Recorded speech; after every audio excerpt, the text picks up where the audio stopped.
High hello welcome to my lifestyle. আশা করি তোমরা সকলে খুব ভালো আছো, আমিও তোমাদের দ্বারা ভালো আছি।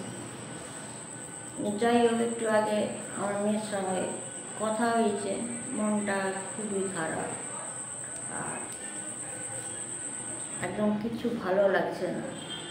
জাস্ট খালি একটুখানি গায়ে জল দিয়ে স্নান করে ওয়াশ করে আমি ফ্রেশ হয়ে তোমাদের সামনে এমনি বসে গেছি। একটা কোনো মেয়ে যখন কোনো একটা মেয়ে কেন মানে প্রত্যেক মারা সন্তানদের কোনো সাত জিনিস শুনলে তারা তো আর থাকতে পারে না, তাই না? এর আগে আমি আমার মেয়ের স্টোরি বলেছিলাম 3 দিন আগে। যারা দেখেছো অসংখ্য তাদের ধন্যবাদ, আর যারা দেখোনি তাও দেখবে। এবারে মা তো মন তো মানবে না, জন্ম দিয়েছি তো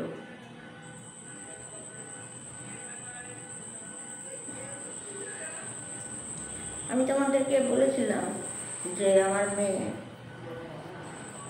স্টোরিটা বলেছিলাম 4-5 বছর আগে ওর শরীর খারাপ, পেট ব্যথা এবং ভর্তি করানো হয়েছিল পাঁশকুড়ায় মা দুর্গায়। আমার নিজেরই যেন শরীরটা কেমন হচ্ছে, এবং ওখান থেকে মেদিনীপুর নিয়ে যাওয়া পুরো স্টোরিটা বলেছি। আমার 2 ভাসুর প্রচুর করেছে, ডক্টর সুশীল মাইতি, ডক্টর অসীম মাইতি, প্রচণ্ডভাবে আমরা, বিশেষ করে আমি তো মা, ওই জন্য মা কাছের হয় বেশি বুঝতে পারে। যাই হোক, সেই সময়টা তো তাও আমরা সংঘর্ষ করেছিলাম।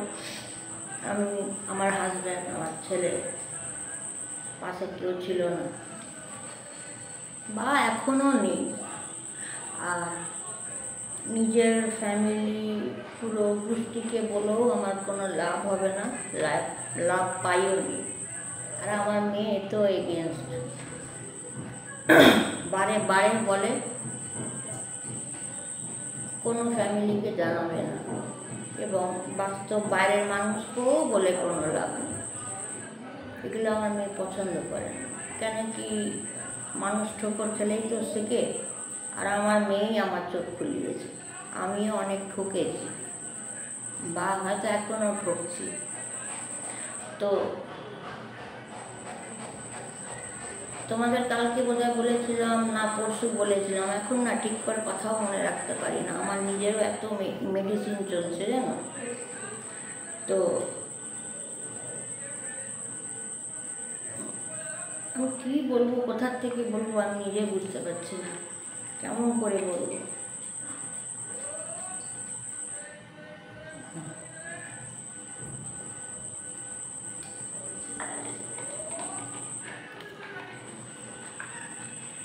যাই হোক, এক গাদা ওষুধ আমার নিজস্ব চলছে, আর এখন ভুলেও যাই। আর আমি কোনো যেন কাউকে জানাবার চেষ্টাও করি না। ছোটো থেকে আমার স্ট্রাগল লাইফ, কেউ আমাকে করেও দেবে না। নিজের লোককে বলেও কোনো লাভ নেই, সমাজকে বলেও লাভ নেই। আমার মেয়ে পুরোটাই এগেনস্ট, আর বেশিরভাগটাই ও লুকিয়েই রাখে যে মা কান্নাকাটি করবে। তাও তো মা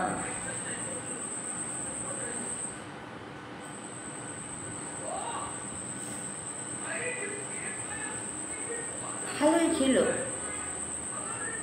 ভালোভাবেই কাজ করছিল, ভালোভাবেই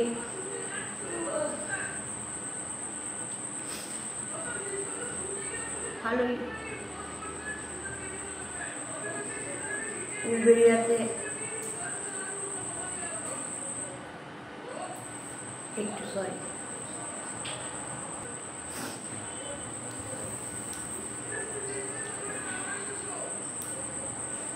উলবেড়িয়াতে একটা হোমিওপ্যাথি ডাক্তার ট্রিটমেন্ট চলছিল।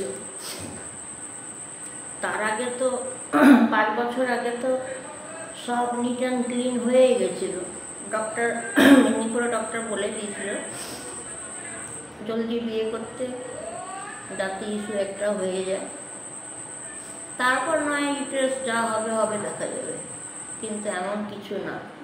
তো এটা আমার জিদ ছিল, আমরা কেউ না, ওটা আমার যিশু পিতা। যিশু পিতা আমি জানি। আমার বাবার যখন কিডনিটা যখন কেটে বাদ দেয়, পিতা নতুন জীবন দিয়েছে, আমি সারা জীবনের জন্য দুপুরে ভাত খাওয়া ছেড়ে দিয়েছি। পিতা বাঁচে দিয়ে গেছে সব জিনিস, বাবা সুস্থ আছে, ভালো আছে।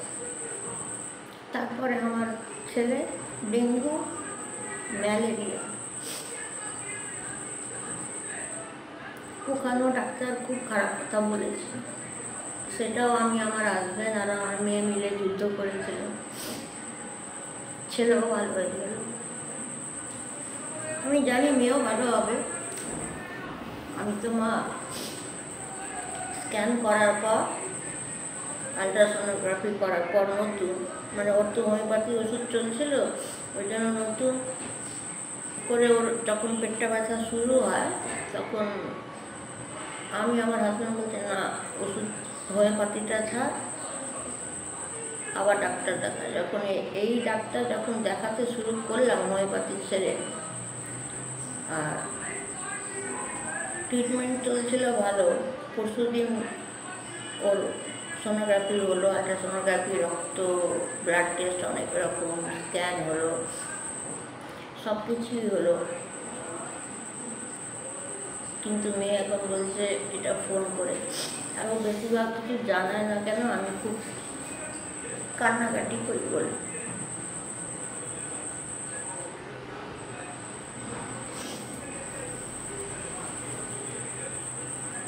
মেয়েকে বলেছে ইউটেরাসের প্রবলেমটা খুব,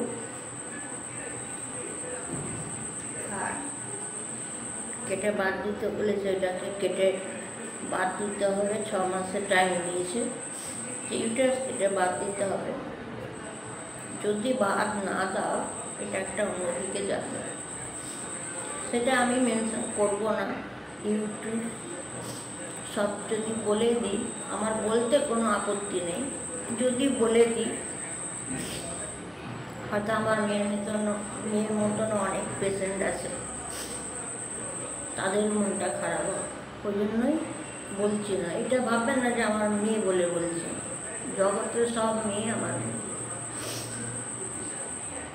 তো 6 মাসের মধ্যে যদি না করে, একটা খারাপ দিক বলেছে, ওইটাই আমি নিতে।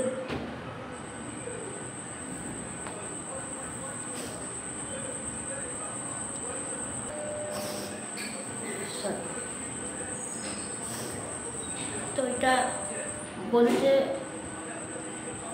অনেক ডাক্তার দেখছে, অনেক ডাক্তার দেখে এটা বলছে কি অন্যদিকে যাবে, তো অন্যদিকে যাওয়ার ফলে এই জিনিসটা হবে।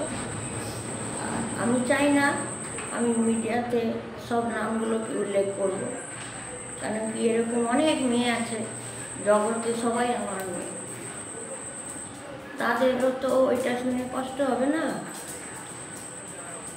তার জন্যই না বলা। পিতার উপরে ছেড়ে দিয়েছি। 80% না বলে দিয়েছে, কেটে বাদ দিতেই হবে। তাও বড় বড় ডাক্তার দেখানো হচ্ছে এবং বাইরে নিয়ে যাবে, বেলুর, ব্যাঙ্গালোর সব নিয়ে যাওয়া হবে। মেবি ওই 20% ভিত্তিতেই আমাদের হাঁটতে হবে। তো ওই 20% যদি হাঁটি, এটা যদি আমি বলি,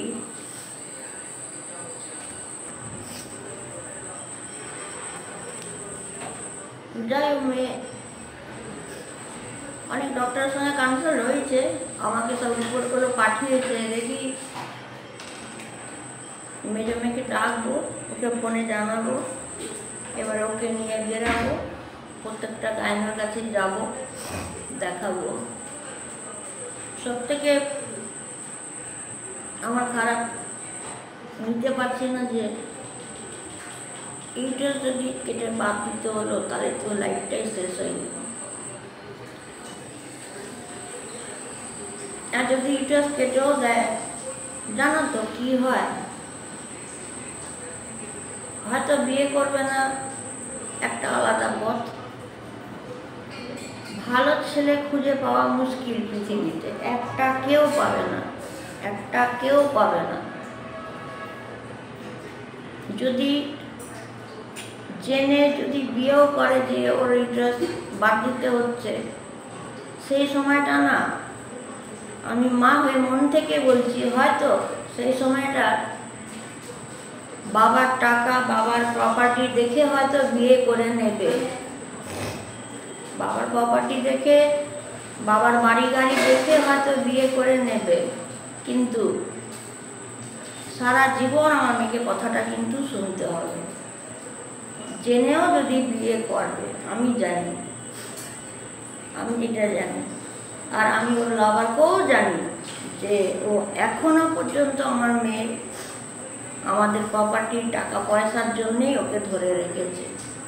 হয়তো মেবি বললাম, আমার মেয়ে যখন কেঁদে বলছে, মা একটা ছোট বাচ্চা দেখো না, 1 মাসে, আমি ছুটে না সহ্য করতে না পেয়ে আমি আমার ছেলের কাছে গিয়ে ধারাম করে পড়ে গেছি। আর যে জায়গাটা যাচ্ছে সেটা আমি মেনশন করব না। বারবার বলছি, আমার অনেক মেয়ে আছে পৃথিবীতে, আর এই যে লাভারও যদি থাকে না, শুধু বসে আছে প্রপার্টির জন্য, বিয়ে হয়তো অনেকে করে নেবে, জানার পরেও বিয়ে করে নেবে যে হ্যাঁ ওর ইন্টারেস্ট নেই। কিন্তু আমি জানি আমার পিতা আমার বাবাকে যখন বাঁচিয়েছে, আর আমার ছেলের একসঙ্গে ডেঙ্গু, ম্যালেরিয়া, কুকুর কামড়ানোর জন্য যুদ্ধ করে আমি যদি ওকেও বাঁচিয়েছি, আমার বাবাকে জীবনদান দিয়ে বাঁচিয়েছি, তাহলে আমি জানি এই যে ডক্টর বলেছে না 20%-এর মধ্যেই হাঁটো চলো, তো 20%-এর মধ্যেই আমি বলছি আমার মেয়ের ঠিক বৃদ্ধ হবে। চিন্তা ইউটারাস কেটে বাদ দেবে, ওই একটা চিন্তা। দ্বিতীয়, মেয়ে বলছে যে আমি আর কোনোদিন বিয়ে করব না।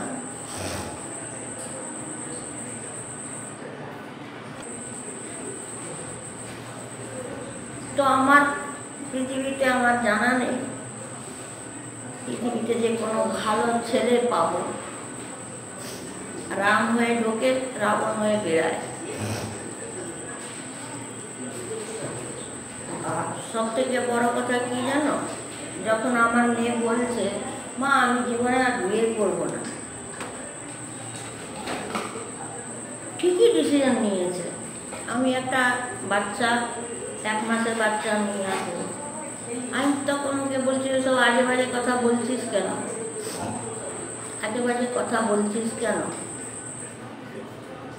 ওটাকে জেনেই বলছে, ও তো কাউকে ভালোবেসেছিল, ও যাকে ভালোবেসেছিল সে তো জানে যে আমার কাছে কতটা, সে তাকে কতটা সুখে রেখেছে, কত ভালো ভালো মেডেল দিয়েছে, কত ভালো কেয়ারিং করেছে, কত ভালোবেসে ওকে জীবন জান প্রাণ আন বান শান দিয়েছে। তো সে তো কত ভালো করে রাখবে সেটা সে জানে। তবে এই ডিসাইডে এসছে আমি বিয়ে করবো না, আমাকে একটা 1 মাসের বাচ্চা রেখে দাও। আমি খুব কাঁদতে কাঁদতেই বকছি, সোজা গিয়ে হুমড়ে গিয়ে আমি আমার ছেলের গায়ে গিয়ে পড়েছি। ধাপাস করে ছেলে উঠে আমাকে ডাকতে নিয়েছে, মা দিদি কী হয়েছে? বললাম ডাক্তার বলেছে 6 মাসের মধ্যে ইউটারাস না কাটলে একটা অন্যদিকে, বলেছে কোন দিকটা বলছি না, কিন্তু 20%, তাও ডাক্তার বলছে 20% আশা করা যেতে পারে। তো আমি ওই 20% ভার্সানেই আমি পিতাকে ডাকবো। আমরা কেউ না, মা, মার চোখে জল পড়বে। আর আমি জানি ও ঠিক হবে। আর যদি ঠিক নাও যদি হয়, ঠিক যদি নাও হয়, আমি একটা রিক্সাওয়ালার ছেলের সঙ্গে হলেও বিয়ে দেব, কিন্তু ওর লাভারের সঙ্গে আমি বিয়ে হতে দেব। অনেক সার্টিফিকেট দিয়েছে তো, তারপরে যখন ওকে বিয়ে করে নিয়ে যাবে না, কি হাল যে করে রাখবে, মানে খালি চাকরানি বানিয়ে রাখলেও খুশি হতাম। চাকরানি বানিয়েও রাখবে না, ওকে ডোম জাতের মেয়ে বলে রাখবে, মুচি বলে রাখবে। তুই আমার জুতো মোচ, তুই আমার মোজা সেলাই কর। হ্যাঁ, ওই আমার ছেলে দাঁড়িয়ে আছে, ঠিক বলছি আমি? ম্যাডামকে কল করেছি, কোথায় রাস্তায় আছে আমার মেয়ে, কোথায় কল করে বলেছে যা মা কান্নাকাটি করছে, বাড়িতে যা, রাস্তায় আছে, ঢুকে পড়বে। এটাই বলবো, তোমরা সবাই একটু প্রে করো আমার মেয়ে মীনাক্ষী মাইতি। তোমাদের ভালোবাসা যত মারা আছে প্রে করো, আর নিজেদের মেয়েদেরও একটু খেয়াল রেখো। আর তোমাদের কাছে হাত জোর করছি, একটা মা হয়ে